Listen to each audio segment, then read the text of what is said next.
आफत में आ गई योगी आदित्यनाथ की जान। आपको बता दें कि विधानसभा के सत्र में जितना हंगामा हुआ उसमें बहुत सी ऐसी बातें दब गई जो जनता के बीच में जानी चाहिए थी। जनता को यह जानने का पूरा अधिकार है कि सरकार क्या कर रही है और क्या गलत और सही कर रही है। इस दोनों के बारे में पूरे के पूरे विधानसभा के सत्र में कुछ भी पता नहीं लगा।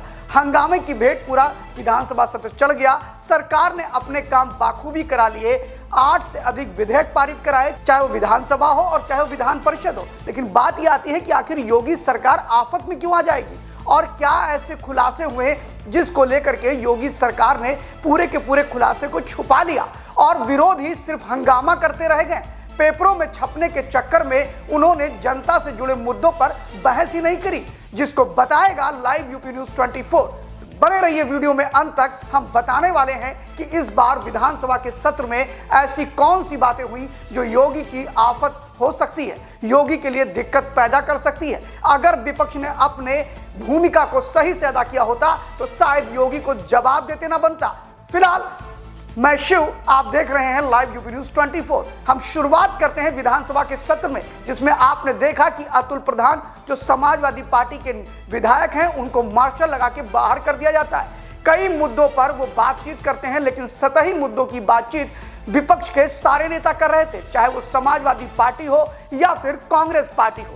दोनों ही वही रटी रटाई बातें कर रहे हैं, संविधान बचाने की बात कर रहे हैं, कभी कुछ और मुद्दे लेकर के चले आ रहे हैं, संभल का मुद्दा लेकर चले आ रहे हैं। लेकिन आपको बता दें कि इस विधानसभा सत्र में सरकार ने कैग की रिपोर्ट को रखा सदन पटल पर और उसमें जिस प्रकार के खुलासे हुए वो तो एक तरह से योगी आदित्यनाथ की सरकार के लिए आफत बन गए।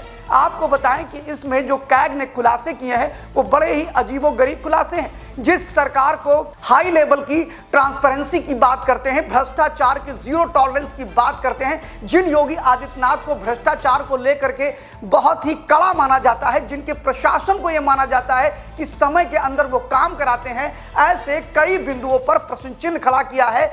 भारत के कैग ने इस पर काफी टिप्पणी की है और आपको हम उन टिप्पणियों के बारे में बताते हैं। शुरुआत करते हैं कि कैग ने आखिर योगी आदित्यनाथ पर ऐसा क्या बोल दिया या इनकी सरकार को कैसे घेर लिया। तो आपको बताते चले कि योगी आदित्यनाथ की सरकार पर कैग ने आरोप लगाया कि जो इनका पीडब्ल्यूडी डिपार्टमेंट है उसने 117 करोड़ रुपए का पेमेंट तेल कंपनियों को पहले दे दिया, जबकि ये पैसा तब देना था जब ये माल खरीदते, लेकिन उससे पहले ही इनको ये दे दिया गया। और आपको बताएं ये मामला 19-20 और 21-22 का है, जिसमें तेल कंपनियों को उत्तर प्रदेश की सरकार के पीडब्ल्यूडी मिनिस्ट्री ने 117 करोड़ रुपए पेमेंट कर दिए। कैग ने यहां भी प्रश्न उठाया कि ये ऐसे माल थे, यानी जो माल उन्होंने लिए थे सॉल्यूशंस और साथ में बिटकोइन, ये दोनों चीजें ऐसी थी जो बाद में भी ली जा सकती थी और उनकी सप्लाई करने के यानी पैसा देने के बाद 4 से 8 महीने लग गए पीडब्ल्यूडी मिनिस्ट्री को सप्लाई देने में इन पेट्रोलियम कंपनियों को। कैग ने सीधे सीधे प्रश्न उठाया कि पहले माल आता है उसके बाद पेमेंट होता है। विभागीय अधिकारियों ने मिली भगत करके पूरे के पूरे फंड का नेचर ही बदल दिया, प्रकृति ही बदल दिया, यानी जो चीज आने के बाद पेमेंट होती है उसको पहले पेमेंट कर दी गई। और मजे की बात कि जो ज्यादा पेमेंट 10 करोड़ रुपए हुए वो अभी तक विभाग वापस नहीं ला पाया है। यानी एक तरह से देखा जाए तो ये छोटा मोटा नहीं बड़ा घोटाला है। लेकिन पीडब्ल्यूडी मिनिस्ट्री का जो ये पूरा घोटाला है, गोलमाल है, जब सदन पटल के अंदर आया तो विपक्ष सिर्फ हंगामा ही करता रहा। दूसरा मामला फिर और आता है। वो मामला आता है कि प्रदेश के अंदर कैग कह रहा है कि 148 पुरुषों को सीधे महिला चिकित्सालय में एम्बुलेंस ने पहुंचा दिया। यानी 108 सेवा जो उत्तर प्रदेश के अंदर चलती है उसमें जो पुरुष 148 पुरुषों को महिला चिकित्सालय में पहुंचाया गया। यानी ऑन पेपर सब कुछ गपला था, सारी चीजों में भ्रष्टाचार था। ये इस बात को उजागर करता है। उसका कारण है कि ये चीज सदन पटल पर आया है। ये लाइव यूपी न्यूज इसकी पुष्टि करता है। आपको बता दें कि इस पूरे मामले में हमीरपुर, उन्नाव, इसके अलावा अगर बात करें जालौन, ऐसे कुल मिला के 6 ऐसे जिले हैं जहां पर 108 एम्बुलेंस सेवा की जब पूरी की पूरी जांच की गई, पड़ताल की गई, तो उसमें 148 ऐसे पुरुष पाए गए जिनको महिला चिकित्सालय में छोड़ा गया। आखिर पुरुषों को महिला चिकित्सालय क्यों ले जाया जाएगा, ये एक बड़ा प्रश्न खड़ा होता है। और योगी सरकार के भ्रष्टाचार को लेके जीरो टॉलरेंस की नीति पर भी एक बड़ा प्रश्न है ये। फिर हम आते हैं एक और मामले पर। आपको बता दें 2016 से 2022 के बीच में यह तय किया गया कि देश में और खासतौर उत्तर प्रदेश के अंदर 177 चिकित्सा को लेकर परियोजनाएं तैयार की गई, जिसमें कहा गया कि हम जिला चिकित्सालय, पीएससी सेंटर और सीएससी सेंटर बनाने के लिए यह प्रोजेक्ट लाया गया, जिसकी कीमत 897 करोड़ रुपए तय की गई। आपको बताते चले कि जिला चिकित्सालय बनाने के लिए 20 जिला चिकित्सालय तय किए गए। वहीं पर अगर सीएससी सेंटर की बात करें, जिसको मुख्य सामुदायिक केंद्र बोलते हैं, वहां पर 35 बनाने की बात करी गई पूरे प्रदेश में। और जब पीएससी सेंटर की बात हुई कि प्राथमिक स्वास्थ्य केंद्र की, तो 122 प्राथमिक स्वास्थ्य केंद्र बनाने की बात करी गई। इसके बाद भी अभी तक महज 38% ही काम हो पाया है, जिसमें यह माना जाता है कि योगी के इतने कड़े शासन के बाद तो सब काम फटाफट हो रहे हैं। लेकिन आपको बता दें, यहां पर नहीं हुआ।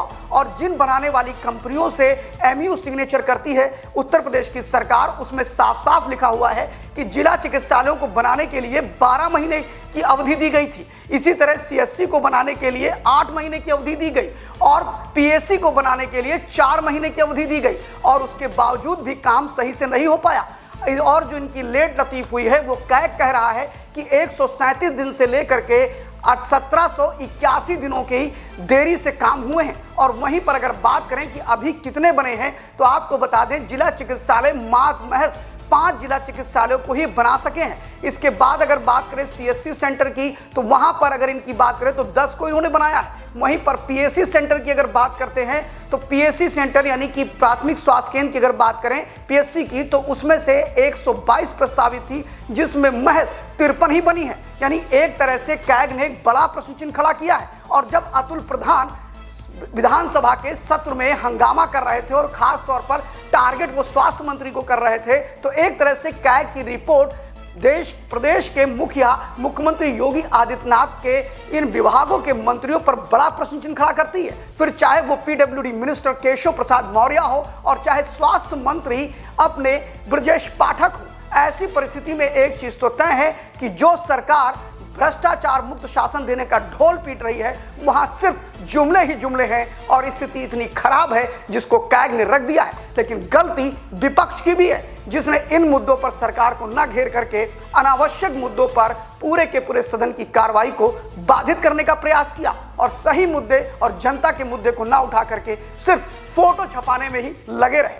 देखते रहिए लाइव न्यूज़ 24। मैं शिव द्विवेदी। Thank you.